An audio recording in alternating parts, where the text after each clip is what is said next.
बात है उस समय की जब T20 को लोग पजामा क्रिकेट कहते थे।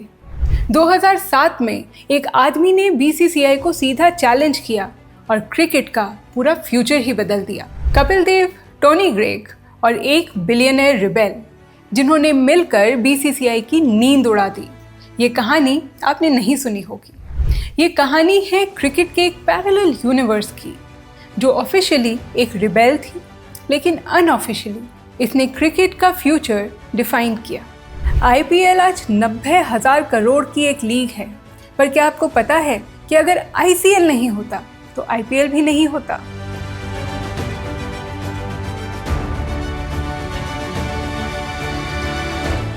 एक आदमी की वजह से आज IPL 90,000 करोड़ से ज़्यादा की लीग बन गई है, लेकिन वो आदमी तो IPL बनाने वाला था ही नहीं।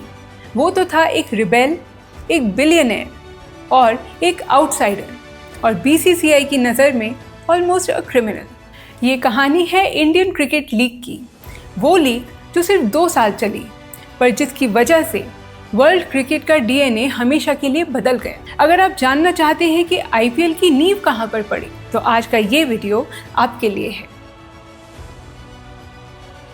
तो ये कहानी शुरू होती है एक आदमी की फ्रस्ट्रेशन से। सुभाष चंद्रा, जो कि जी एंटरटेनमेंट के फाउंडर और SL ग्रुप के हेड हैं, ये वो आदमी हैं जिनकी वजह से इंडिया में सैटेलाइट TV एग्जिस्ट करता है।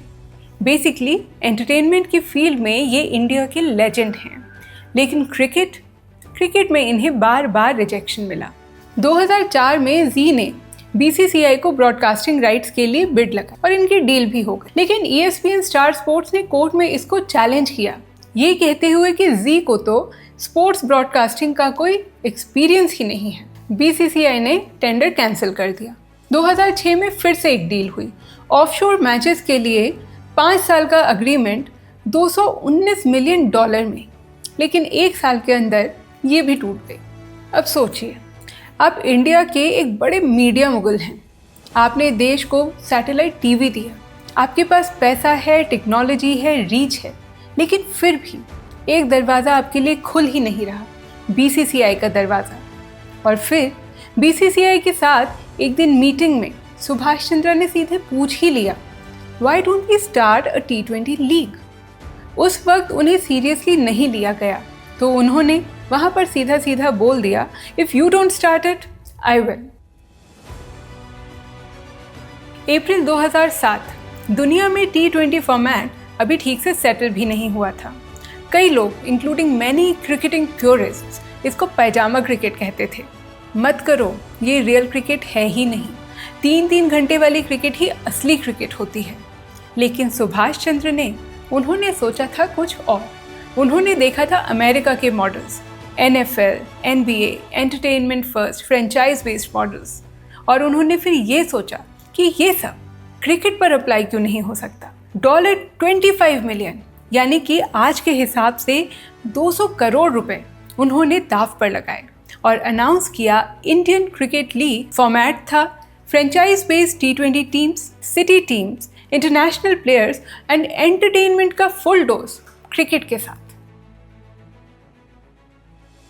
अब सीधी सी बात है, अगर आप एक बड़ी इफेक्टिव स्पोर्टिंग लीग बनाना चाहते हैं और क्रेडिबिलिटी चाहते हैं, तो आपको कुछ चेहरे चाहिए फैंस को कन्विंस करने के लिए, प्लेयर्स को लाने के लिए। सुभाष चंद्र ने चूज किया कपिल देव को और उन्हें ICL का कमिश्नर बना दिया।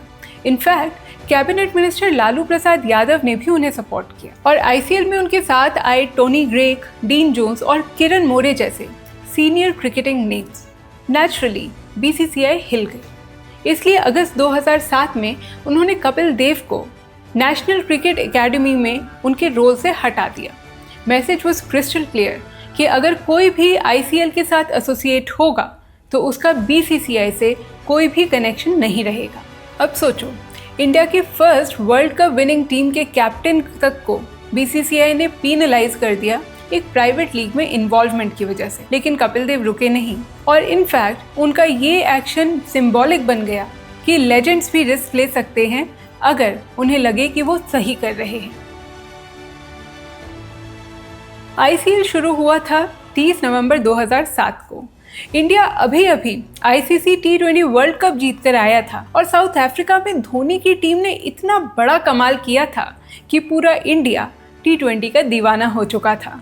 So the timing of the launch for ICL was just perfect और ICL के पास था Indian city teams, international teams and composite teams और इनके पास प्लेयर्स भी बड़े अच्छे अच्छे आए। Ambati Rayudu, Stuart Binny, Habibul Bashar, Chris Cairns, Inzamamul Haq, Brian Lara and Shane Warne जैसे दिग्गज। डोमेस्टिक प्लेयर्स जिन्हें नॉर्मली कोई पूछता भी नहीं था, उन्हें प्रॉपर सैलरीज मिलने लगी ICL में और ये रेवोल्यूशनरी था।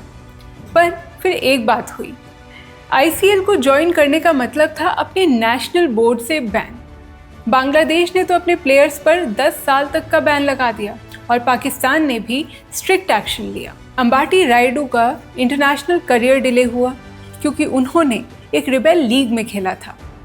जाहिर है कि कीमत काफ़ी बड़ी थी, पर फिर भी कई प्लेयर्स ICL के साथ जुड़ गए क्योंकि उन्हें वहाँ वो मिला जो सिस्टम उन्हें नहीं दे रहा था, रिकॉग्निशन और पैसा। BCCI यानी board of control for cricket in India, ये सिर्फ एक क्रिकेट बोर्ड नहीं है बल्कि ये एक एम्पायर है और जब भी किसी एम्पायर को चैलेंज किया जाए तो उसका रिस्पॉन्स ब्रूटल ही होता है। BCCI ने स्टेट एसोसिएशंस को क्लियर इंस्ट्रक्शंस दे दिए कि ICL को स्टेडियम मत दो। जिन प्लेयर्स ने ICL को ज्वाइन किया उन पर भी लाइफ टाइम बैन लगा दिया, डोमेस्टिक और इंटरनेशनल लेवल दोनों पर। ICC पर भी प्रेशर बनाया कि ICL को ग्लोबल रिकॉग्निशन मत दो और ICC ने सुना भी और इसीलिए ICL आइसोलेटेड रहा और कभी भी ऑफिशियली क्रिकेटिंग का हिस्सा नहीं बन पाया। ये प्योर पावर प्ले था और BCCI का गेम प्लान बहुत ही स्ट्रॉन्ग था और इसने काम भी किया। BCCI ने डोमेस्टिक प्लेयर्स की सैलरीज रिवाइज की और फिर उसके बाद आया BCCI का मास्टर स्ट्रोक। अब ICL आइसोलेट तो हो गया पर वो चुप नहीं बैठा। सुभाष चंद्रा ने लीगल रूट अपनाया। वो दिल्ली हाई कोर्ट गए और BCCI पर एंटी कंपेटिटिव प्रैक्टिसेस का आरोप लगाया। साथ ही monopolies and restrictive trade practices commission में भी कंप्लेंट डाली कि क्या BCCI अपनी डोमिनेंट पोजीशन को अब्यूज कर रहा था। ICL को इंटरिम रिलीफ मिला। कोर्ट ने कुछ चीज़ों पर रोक भी लगा दी, पर लीगल बैटल्स बहुत स्लो होती हैं। ICL के पास टाइम कम था और वहीं BCCI के पास रिसोर्सेज, टाइम, कनेक्शन, पेशेंस सब ज़्यादा थे। और अब बताते हैं BCCI के मास्टर स्ट्रोक के बारे में। सितंबर 2007 में BCCI में मीटिंग हुई और ललित मोदी जो उस समय BCCI के वाइस प्रेसिडेंट थे, उन्होंने एक प्लान रखा IPL यानी कि इंडियन प्रीमियर लीग का। यहाँ एक बहुत ही खूबसूरत वर्ड निकला, क्रिकेटेनमेंट। वैसे ललित मोदी ने 1990s में भी ऐसे कुछ प्लान्स BCCI के सामने रखे थे, पर उस समय BCCI ने इसमें ज़्यादा इंटरेस्ट नहीं लिया था और अब जल्दबाजी इतनी थी कि अनाउंसमेंट से लेकर एग्जीक्यूशन तक IPL में सिर्फ 6 महीने लगे। अब IPL के पास जो सब कुछ था वो ICL के पास तो था ही नहीं। सबसे इम्पॉर्टेंट था ऑफिशियल BCCI बैकिंग, मतलब access to stadiums and international players without any ban. फिर था स्टार पावर, धोनी, द्रविड़, तेंदुलकर, ये सब BCCI के लॉयलिस्ट थे जो कि उसके साथ आ गए। फिर थी ICC रिकॉग्निशन, मतलब global legitimacy, and then massive broadcasting deals. Sony ने 10 साल के ब्रॉडकास्टिंग राइट्स के लिए $1 बिलियन से ज़्यादा पे किया, सिर्फ एक क्रिकेट लीग के लिए जिसका पहला मैच अभी हुआ भी नहीं था। अप्रैल 2009 और तब BCCI ने वो चाल चली जिसकी वजह से ICL बिल्कुल खत्म हो गया। उन्होंने प्लेयर्स को एमनेस्टी का ऑफर दिया, जिसका मतलब ये था कि अगर आप वापस आना चाहते हो डोमेस्टिक क्रिकेट में तो आओ, हम बैंस को लिफ्ट कर देंगे। लेकिन उसके लिए एक शर्त थी कि 31 मई 2009 तक उनको ICL से अपनी सारी टाइज को तोड़ना होगा। इंटरनेशनल क्रिकेट में भी खेलने का मौका मिलेगा, लेकिन 1 साल के कूलिंग पीरियड के बाद। अब प्लेयर्स के लिए ये इतनी बुरी डील भी नहीं थी क्योंकि ICL के हालात वैसे भी खराब ही चल रहे थे। 2008-2009 के इकोनॉमिक स्लोडाउन के चलते हुए इन्वेस्टर्स पुल बैक कर रहे थे और कुछ आईसीएल प्लेयर्स को उस वक्त सैलरीज भी नहीं मिल रही थी।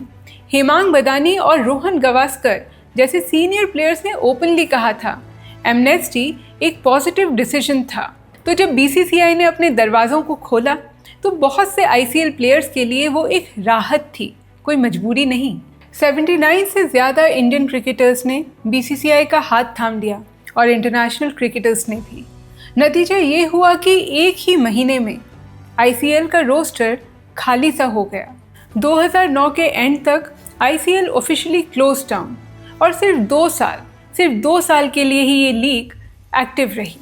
पर ये 2 साल काफ़ी थे क्रिकेट इकोनॉमी को हमेशा के लिए रीडिफाइन करके बदलने के लिए।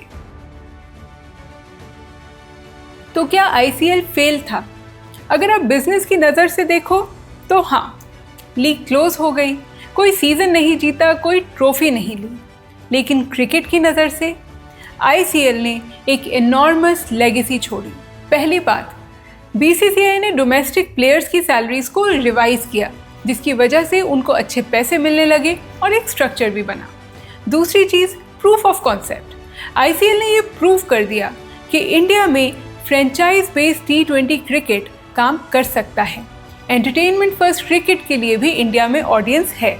तीसरी बात, global T20 movement, Caribbean premier league, big bash, SA20, PSL, हर लीग वो सीड से आई है जो 2007 में बोया गया था। रिबेल ने शुरू किया, सिस्टम ने कॉपी किया और दुनिया ने अडॉप्ट किया। ये सिस्टम के बाहर से आया एक इंसान था, rejected, banned and then isolated.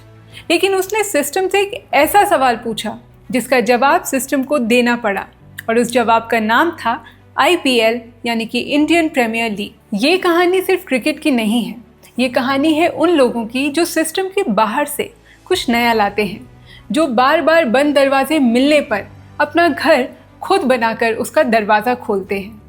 ये कहानी सुभाष चंद्रा की है, जो भले ही हार गए और ICL बंद हो गई, लेकिन हर बार जब आप IPL देखते हैं और उसमें किसी छोटे से टाउन के किसी प्लेयर का नाम ऑक्शन में आता है तो वो एक आदमी की फेल्ड रिबेलियन का रिजल्ट है। इसलिए सोचना मत छोड़ो, क्योंकि सोचने वाले लोग ही अक्सर दुनिया बदला करते हैं। अगर आपको लगता है कि आपने ये कहानी पहले नहीं सुनी और IPL BCCI का ओरिजिनल आइडिया था, तो इस वीडियो को तुरंत लाइक कीजिए और अपने फ्रेंड्स एंड फैमिली के साथ शेयर कीजिए। ऐसी ही इंटरेस्टिंग कहानियों, किस्सों और बातों के लिए हमारे चैनल द अननोन इंडिया को सब्सक्राइब करना मत भूलिए। और अगर बहुत सारी ऐसी बातें जाननी हैं तो हमारी वेबसाइट theunknownIndia.com को विज़िट कीजिए।